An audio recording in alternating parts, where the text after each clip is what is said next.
Every great design begins with a even better story. Today, we have such a great story with us. An award winning design leader with 18 plus years of experience, Srishti Bajaj. It's an absolute pleasure hosting you today. So, before we get into the design world, I would like to ask you, could you introduce yourself and tell me how are you and how's lockdown going on? My name is Srishti Bajaj, and I am a product designer by training. And when I say product design, I mean physical products, not just digital products. I am also an educator. So currently, I'm working as the dean of the School of Fashion and Design at GD Goenka. I've been an educator for a long time now, but at the heart of it, I still think I'm creative, and I continue to be a designer every day, even inside the classroom. I want to ask you, how did you actually step into this? And was your childhood some result of you stepping into this world? Um, yes, I think so for sure.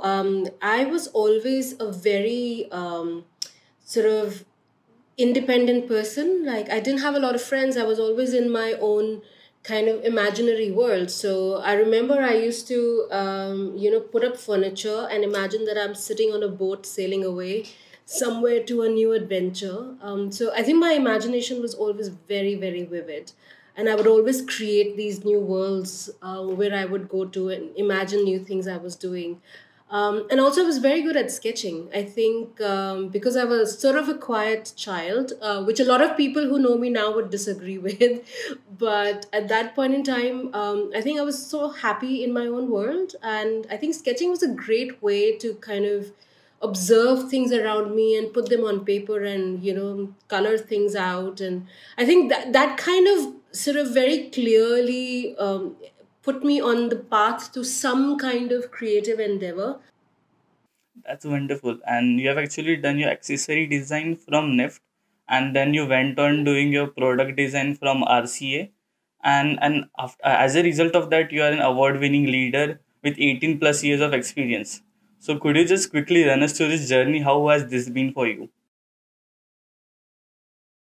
Um, it's really funny because when I look back, I kind of feel like, did I plan all of this or did it just serendipitously happen? And I think product design was just a natural evolution for me because I was always very interested in how things worked, and why things are the way they are. I still remember when I wrote my application to RCA, I said, I want to look at how people connect to things. Like products and objects are inanimate, but what is that human connection that we build with them, that we get attached to them? And I think that's what I wanted to explore. But and I think with respect to teaching, I had started teaching simultaneously because I was always interested in um, uh, sort of sharing what I knew, but I never imagined myself as an educator. I've now become a full time educator, which is hard to believe for a 25-year-old that I was. But yeah, it's been a long, fun journey. Very exciting, very adventurous, lots of ups and downs. But that's what it is. For India is actually true, because if we look at Indian education system, and after 12 people just decided career paths, but whereas we don't have any foundation, like in design at least we don't have a foundation which is taught in our 10th and 12th, which will actually push us towards it. And for Indian designers, it's actually important to have good teachers to actually have a good path for the students who are coming up. One of the troubles with India is that you always have somebody else to do the work for you. Like you want to build something, you find the local carpenter, but internationally, you have to do everything on your own. So one has to learn those skills the hard way. You can't just sort of pay money and hire somebody on a day wage and say, okay, paint my house. So I think we have to look at design education in India in a slightly different way, instead of just kind of adopting how international institutions are preparing or expecting people to get prepared.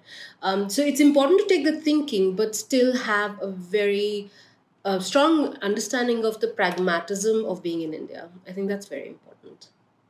You actually gave a talk at TEDx Delhi, where you talked about empathy and urban empathetic system.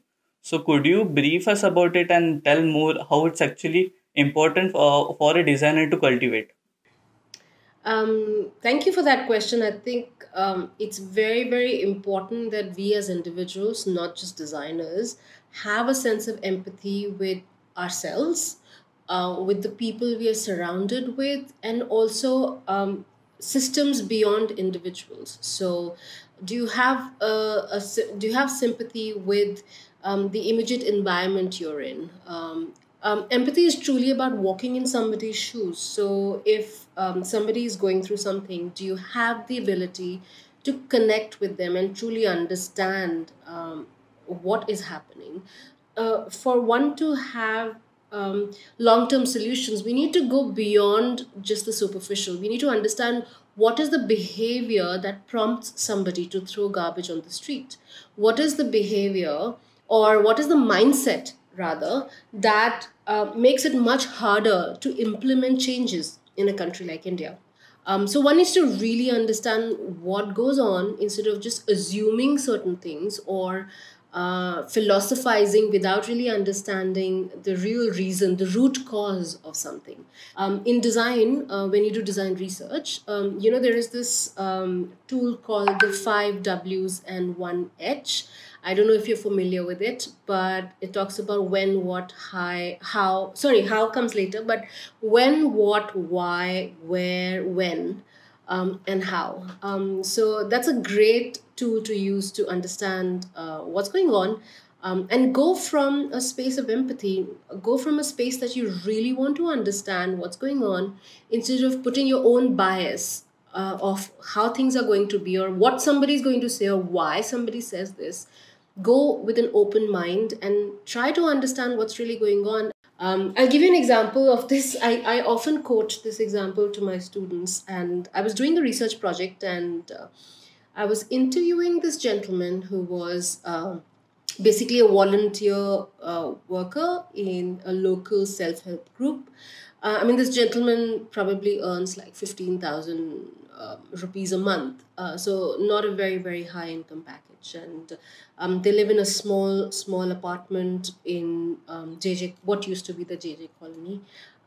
So very meager, very humble household.